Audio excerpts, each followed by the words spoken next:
25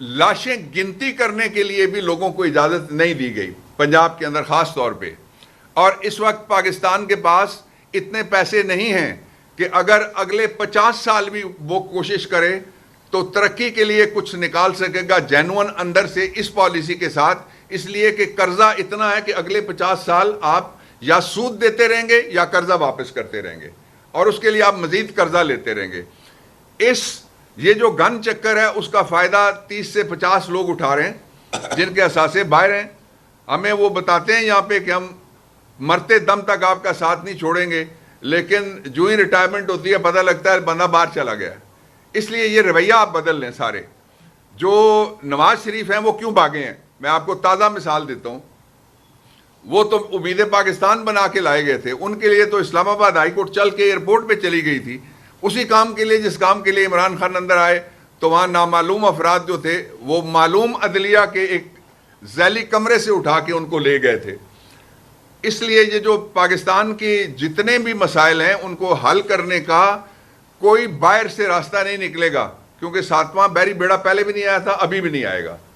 یہ اندر سے نکلے گا, اور اندر سے جو نکلے گا اس کے میں نے 2 راستے آپ کو تجویز دیے. ایک آخری راستہ یہ ہے کہ پاکستان کی عدالتیں جن کے پاس 26ویں آئینی ترمیم کا مقدمہ ہے, اور 26ویں آئینی ترمیم والے خبریں چلواتے رہتے ہیں اپنے من پسند لوگوں کے ذریعے سے کہ 27ویں آئینی ترمیم بھی آ رہی ہے.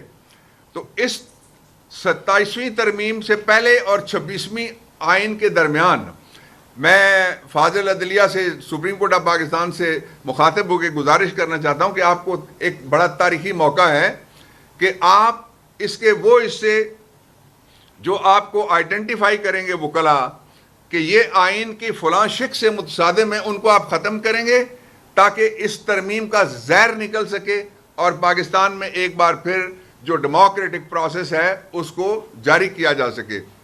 اس وقت جو پاکستان کے وسائل ہیں وہ پاکستان کے وسائل صوبوں کے وسائل ہیں.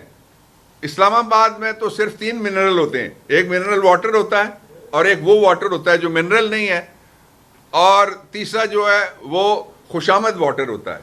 باقی وسائل تو صوبوں کے ہیں.